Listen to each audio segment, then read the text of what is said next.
नमस्ते दोस्तों, आप सभी को हृदयपूर्ण प्रणाम। क्रोध से प्रेम की ओर आज हम इस किताब को पढ़ेंगे एक साथ।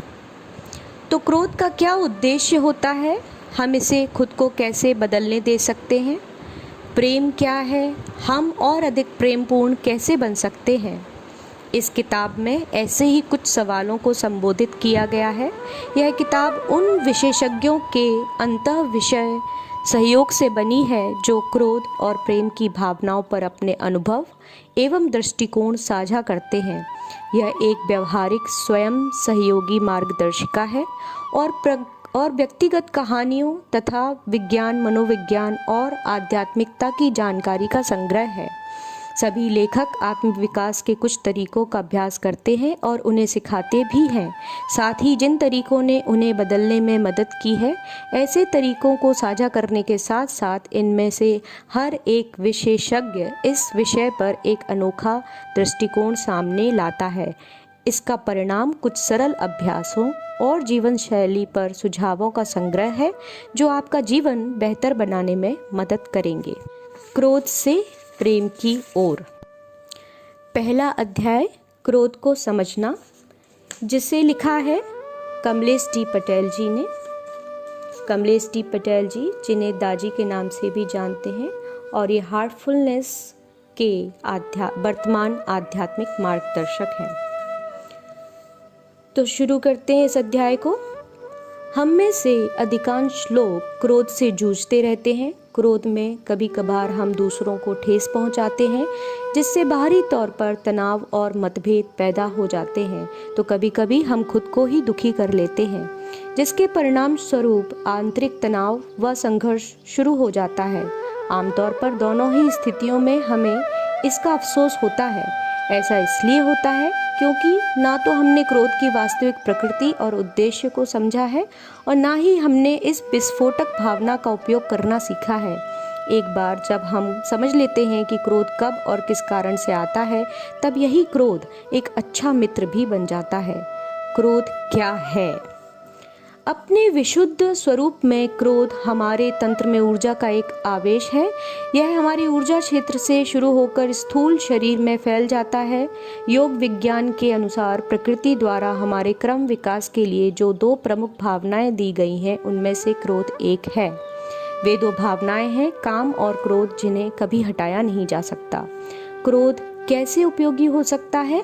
इसके कई तरह के उद्देश्य हैं, लेकिन इसके दो अत्यंत महत्वपूर्ण कार्य हैं। प्राकृतिक जैव दृष्टिकोण से देखा जाए तो क्रोध अस्तित्व की रक्षा के लिए होता है। यह हमें खतरे से सावधान करता है ताकि हम या तो उसका सामना करें या जान बचाकर भाग जाएं।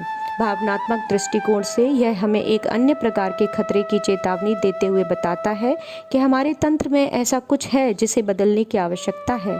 इस तरह क्रोध सतत सुधार का एक महत्वपूर्ण साधन बन सकता है।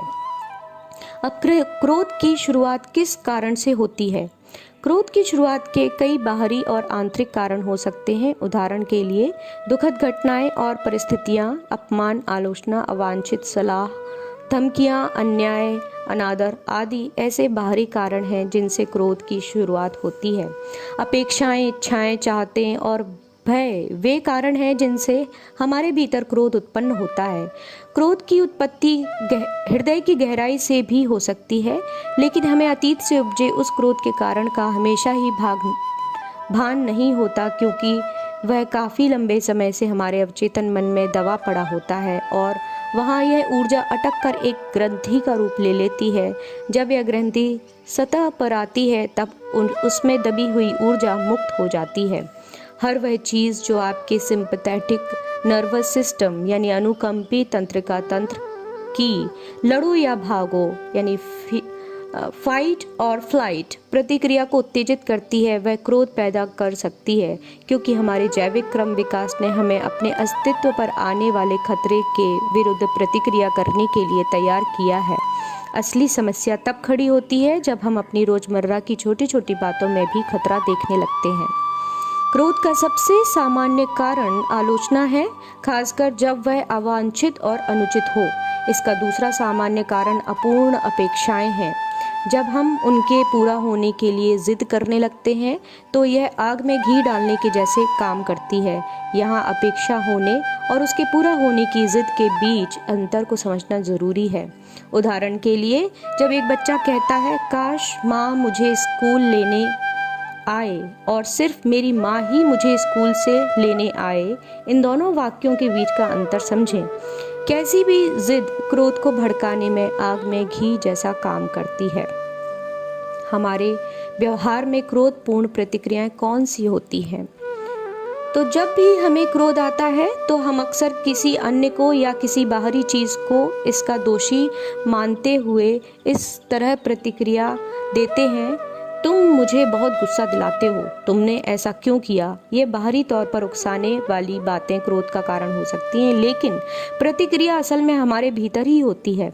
उदाहरण के लिए, जब हमारे वैवाहिक संबंध में समस्या आ जाती है तो हम अक्सर अपने साथी को ही दोषी ठहराते हैं।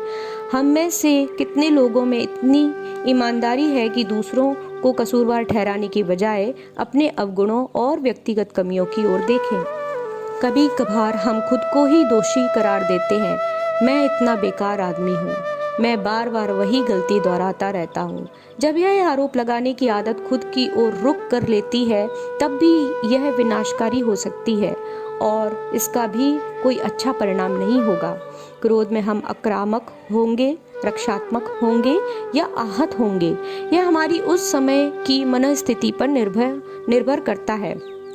लेकिन यदि हम अलग तरीके से प्रतिक्रिया करें तो फिर क्या होगा? यदि हम थोड़ा विराम लेकर इस परिस्थिति को अपने बारे में कुछ सीखने के अवसर के रूप में देखें तब क्या होगा? आलोचना का उदाहरण लें।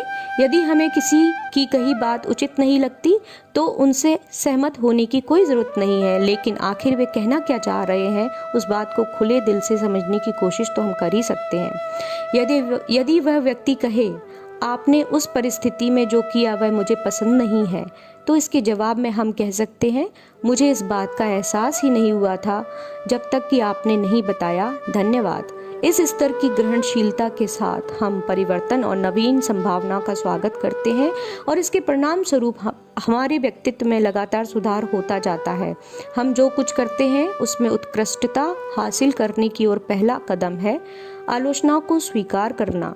आलोचना को हमेशा ही नकारात्मक तौर पर नहीं समझना चाहिए, यह हमारे लिए हितकारी हो सकती है। आइंस्टीन ने एक बार कहा था, हम अपनी समस्याओं का हल अपनी सोच के उसी स्तर से नहीं निकाल सकते जिस स्तर से वे पैदा हुई थी। इसलिए जागरूकता के जिस स्तर से क्रोध उपजा था उसे नियंत्रित करने के लिए हमें उस स्तर की जागरूकता के परे जाना होगा। तत्काल आवश्यकता यह है कि हम जागरूकता के उच्चतर स्तर पर पहुँचें। उस उच्चतर स्तर की जागरूकता का क्या अर्थ है? इसका मतलब यह है कि हम अपने मन को राय बनाने, पूर्वाग्रहों, धारणाओं और प्रतिक्रियाओं के आधार पर खुद को व्यक्त करने से रोकें। हम अपने मन को इन सब के प्रभाव से मुक्त रहने के लिए कैसे प्रशिक्षित करें, यही इस बात का मर्म है। हमें कोई ऐसा तरीका खोजना होगा जो इस चीज़ का आकलन करे और समाधान बताए।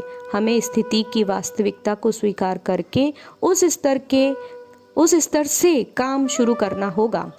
जब हम शिकायत या दोषारोपण करते हैं तो यह इस बात का संकेत है कि हम स्थिति को स्वीकार नहीं कर पाए हैं। जहां एक ओर आरोप प्रत्यारोप हमें असहाय बना देता है, वहीं दूसरी ओर हम तर्क और प्रलाप करके यह सिद्ध करने की कोशिश में लग जाते हैं कि इसमें हमारी गलती नहीं है। हम दूसरों की ओर उंगली उठाते हैं और खुद की गलती को अनदेखा करते हैं। दूसरी प्रवृत्ति है क्रोध को दबाना, जिसके कारण हमारे अंदर भावनाओं का दबाव बढ़ता जाता है। इस ऊर्जा का या तो हमारे भीतर ही अंतःस्फोट हो जाता है या यह भीतर ही भीतर भाव शून्य होकर रुक जाती है, जिसके कारण अंदर ही अंदर आक्रोश और कड़वाहट के अंतर्भाव भरने लगते हैं। इसके अपने परिणाम होंगे और यह निश्चित रूप से शारीरिक और मानसिक स्वास्थ्य समस्याओं के रूप में बाहर आएगा। इस क्रोध ऊर्जा के प्रति एक सही प्रतिक्रिया क्या होगी? आइए हम स्वीकृति के भाव पर फिर से बात करते हैं। ऐसी स्थिति की कल्पना करें जब किसी ने आपके पूरे परिवार को आहत किया हो। क्या इस स्थिति को स्वीकारने का मतलब यह है कि आप हाथ पर हाथ धरे बैठे रहें और कुछ भी ना करें? नहीं। एक बार किसी ने मुझसे इसी तरह का प्रश्न पूछा था, स्वीकृति गैर जिम्मेदारी कब बन जाती है? स्वीकार करने का मतलब डरपोक या कमज़ोर होना नहीं है। इसका मतलब केवल यह है कि उस समय बगैर तीव्र प्रतिक्रिया किए वर्तमान परिस्थिति की वास्तविकता को स्वीकार करना, वहाँ से हम आगे बढ़ते हैं, तब इससे एक नई तरह की चेतना उजागर होगी और सही कदम उठाया जाएगा। चेतना के इस विस्तार में हार्टफुलनेस कई तरीकों से सहयोग देता है। इनमें निम्नलिखित तरीके शामिल हैं। अपने केंद्र से जुड़े, जो हमारे अंदर तत्काल एक संतुलित धारणा बना देता है। हार्टफुलनेस सफाई की प्रक्रिया भावनात्मक जटिलताओं की सफाई कर देती है और हमें तीव्र भावनात्मक आवेश से छुटकारा पाने में मदद करती है। प्राणाहुति क्रोध, तनाव और भय पर काबू पाने के लिए एक चमत्कारिक उत्प्रेरक की तरह कार्य करती है। धन्यवाद। आज अध्याय 1 के पार्ट 1 की समाप्ति हम यहीं करते हैं। पार्ट 2 में हम इस अध्याय को आगे बढ़ाएंगे। धन्यवाद।